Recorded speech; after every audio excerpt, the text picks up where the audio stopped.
Remaining portion रह गया था जिसमें रिस्पॉन्सिबिलिटीज़ ऑफ फार्मासिस्ट में जैसे कि अब ये पढ़ेंगे कि हम एक्सपायरी के ड्रग की जो एक्सपायरी होती है उसको भी मद्देनज़र रखना चाहिए, उसका भी ख्याल रखना चाहिए।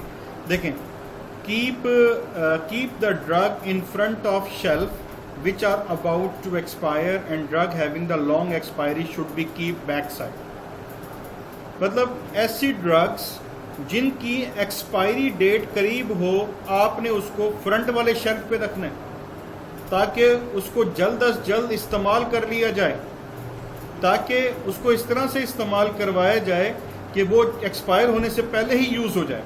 लेकिन ऐसी ड्रग्स जिनकी एक्सपायरी लंबी है उनको आप बेटा बैक साइड पे रखेंगे। Inform the company about the drug which are going to expire near future, कि ड्रग को एक्सपायर होने से पहले आपने उसके मैन्युफैक्चरर को, उसके डिस्ट्रीब्यूटर को और उसकी कंपनी को इन्फॉर्म ज़रूर करना है। बिल फर्ज अगर दवाई बिकती नहीं है, बिल फर्ज कोई पेशेंट उसको परचेज नहीं करता और वो पड़े पड़े एक्सपायर हो जाती है, तो बेटा कंपनी को उसकी जिम्मेदारी लेनी चाहिए। Before 2 to 3 months of expiry it is prohibited to store the expire medicine in pharmacy. ये कानूनन जुर्म है कि अगर आप अपनी फार्मेसी पे एक्सपायर मेडिसिन को रखते हैं तो ये कानूनी तौर पे क्या होता है बेटा जी, जुर्म होता है। तो इसलिए इससे बचने के लिए आपको क्या करना पड़ेगा कि सबसे पहले उस मेडिसिन को अपनी फार्मेसी से रिमूव कर दें जो कि एक्सपायर हो चुकी है, ठीक है, और उस मेडिसिन को सामने रखें जो कि एक्सपायर होने वाली, ताकि वो पहले ही सोल्ड आउट हो सके। और जिस मेडिसिन की एक्सपायरी लेट है, जिसकी एक्सपायरी बाद में है, उसको आप फिर दूर रखें, ठीक है। एक मिनट में देखूं कोई स्टूडेंट तो नहीं आया। नहीं जी, कोई स्टूडेंट नहीं आया। अच्छा, उसके बाद है बिल वारंटी। आप देखें, जब आप मेडिसिन लेने जाते हैं मेडिसिन मार्केट में, तो फिर बेटा बिल के ऊपर वारंटी दी हुई होती है। वारंटी से मुराद ये है जमानत, कि जो भी चीज़ बेचेगा वो उस चीज़ के बारे में हर तरह से आपको सेटिस्फाइड करेगा, इसको कहते हैं बिल वारंटी, ठीक है। This is the specific return tax bill. Return से मुराद क्या है, लिखा हुआ। टैक्स से मुराद क्या है कि एक इबारत लिखी हुई फॉर्म के अंदर दी जाती है, which is issue to the buyer at the time of sale from wholesaler और pharmaceutical company.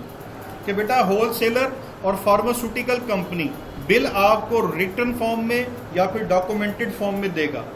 The purpose of this warranty is to ensure that the medicine is manufactured according to law and standard. इस warranty को देने का मकसद क्या होता है कि जो भी मेडिसिन बनाई गई है वो कानूनी तौर पे लीगल तरीके से बनाई गई है, और जो भी उसके रिक्वायर्ड SOPs हैं, स्टैंडर्ड ऑपरेटिव प्रोसीजर, उसको फॉलो करते हुए बनाई गई है।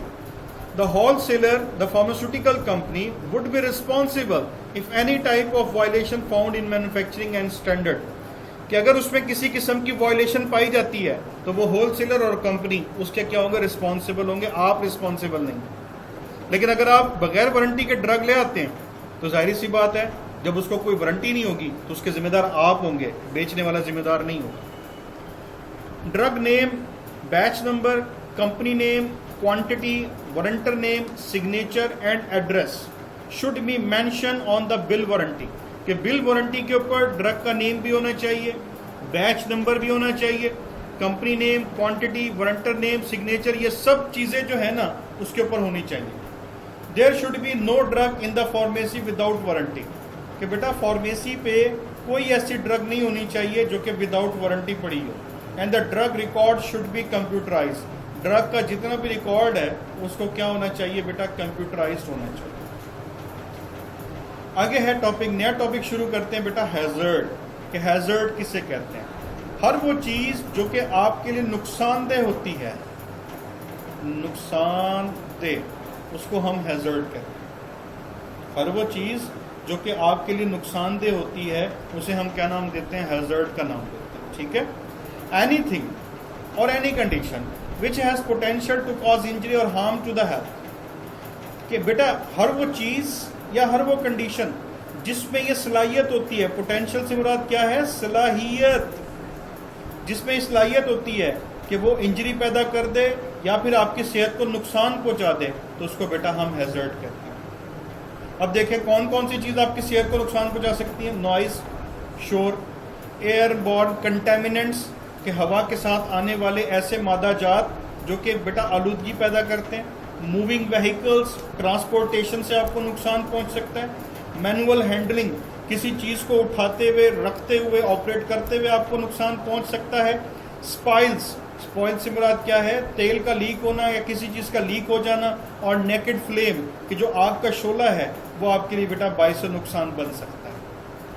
अब देखिए what is risk. The likelihood that exposure to the hazard will result in injury, disease and loss of occurring. देखिए दो चीजें हैं, एक होता है हैजर्ड, एक होता है रिस्क। हैजर्ड क्या है? आपको दूर से खतरा नजर आ रहा है, ठीक है, लेकिन जब आप उस खतरे को मोल ले लेते हैं, उस खतरे में चले जाते हैं, फिर वो रिस्क बन जाता है। देखें अब क्या होता है, हैजर्ड से मुराद ये है कि हैजर्ड आपको दूर से नजर आ रहा है, अगर आप नहीं जाएंगे तो वो आपको कोई नुकसान नहीं पहुंचाएगा। जैसे ये देखें, ये बड़ी जबरदस्त डायग्राम बनी हुई है कि समंदर के अंदर शार्क मछली है। अब मैं खुश्की पे खड़े होकर इसको दूर से देख रहा हूँ। अब शार्क मछली खुश्की पे तो नहीं आएगी ना, इसका मतलब है शार्क मुझसे दूर है, इसका मतलब वो नुकसान दे तो है लेकिन अभी मुझे नुकसान नहीं पहुंचाएगी। लेकिन जब मैं उस समंदर में जाऊंगा, इसका मतलब मैंने खतरा मोल ले लिया, तो अब मुझे 50-50% है कि मैं उसका शिकार हो भी सकता हूं और उससे बच भी सकता हूं। तो हैजर्ड में से यूं आप समझ लें कि हैजर्ड में जो सेफ्टी है, सेफ्टी वो 100% होती है, और रिस्क में सेफ्टी जो है ना वो बेटा 50% होती है। तो इस चीज का ख्याल करना। The likelihood that exposure to the hazard, यानी कि जब आप हैजर्ड को एक्सपोज करते हैं तो उससे इंजरी भी हो सकती है, डिजीज भी हो सकती है और अदर लॉस भी हो सकते हैं। तो इसको हम क्या नाम देते हैं बेटा? रिस्क का नाम देते हैं। अब टाइप ऑफ हैजर्ड, के हैजर्ड कौन कौन सी किस्म के होते हैं? फिजिकल भी हो सकते हैं, केमिकल भी हो सकते हैं, mechanical, biological, radiation and psychological. अब इन सबको वन बाय वन करके डिस्कस करते हैं। सबसे पहले देखें जी फिजिकल हैजर्ड। फिजिकल हैजर्ड मतलब ये वो हैजर्ड होते हैं बेटा जो कि आपकी सेहत को नुकसान पहुंचा सकते हैं, जैसा कि नॉइज, शोर, कि बेटा शोर जो है ना आपको डिस्टर्ब कर सकता है।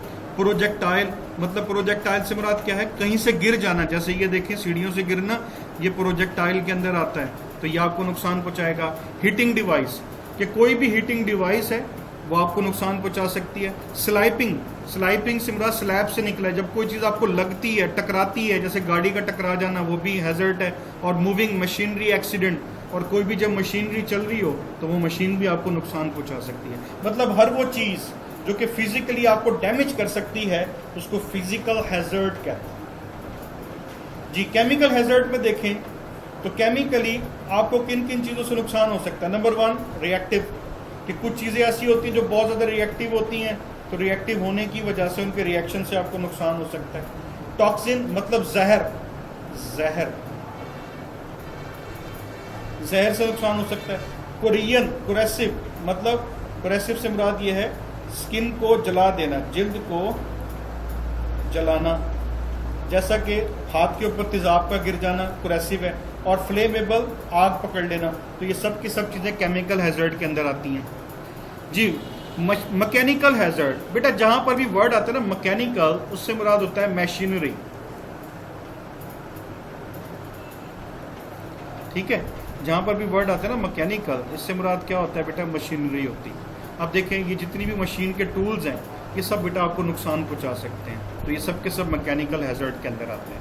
बायोलॉजिकल हैजर्ड, हर वो जानदार, हर वो ऑर्गेनिज्म जो कि आपको नुकसान पहुंचा सकता है उसको बायोलॉजिकल हैजर्ड कहते हैं। जैसे कि माइक्रोब्स हैं, एनिमल्स हैं, जेनेटिकली मॉडिफाइड एजेंट जिनको म्यूटाजिन कहते हैं। म्यूटाजिन, ये म्यूटाजिन वो होते हैं जो कि आपके चेंज जेनेटिक सीक्वेंस, कि आपके डीएनए के ऊपर जो जीन्स की तरतीब है इसको चेंज कर देते हैं। और कुछ प्लांट ऐसे होते हैं जो कि आपके लिए नुकसानदेह होते हैं। और बेटा रेडिएशन तो आपको पता है, चाहे जो मर्जी है वो आपके लिए नुकसानदेह है। और आखिर में देखें साइकोलॉजिकल हेल्थ, साइकोलॉजिकल या साइको सोशियोलॉजिकल हैजर्ड, जिसमें क्या है? वर्क रिलेटेड स्ट्रेस है, और उसके बाद है बुलाइंग इमोशनल वर्बल है, सेक्सुअल हरासमेंट कि जिनसी तौर पे किसी को तंग करना, वायलेंस एट वर्क कि आपके काम के ऊपर आपको क्रिटिसाइज करना, बॉडी ऑर्डर कि किसी की स्मेल जो है ना वो आपको प्रॉब्लम कर सकती है। हेल्थ इफेक्ट जैसे कि ऑक्यूपेशनल स्ट्रेस है कि पेशावर आपको कोई टेंशन आ जाती है, एनग्जाइटी, आप बेचैनी का शिकार हो जाते हैं और डिप्रेशन में चले जाते हैं। गैस्ट्रोवास्कुलर डिजीज़ है और बेटा जीआईटी डिसऑर्डर है और ड्रग अब्यूज़ और स्मोकिंग। तो ये सब की सब चीज़ें बेटा साइकोलॉजिकल हैज़र्ड के अंदर आती हैं। ठीक है, तो बेटा आज का लेक्चर यहीं तक है। अगर किसी ने कोई चीज़ पूछनी है तो बेटा मुझे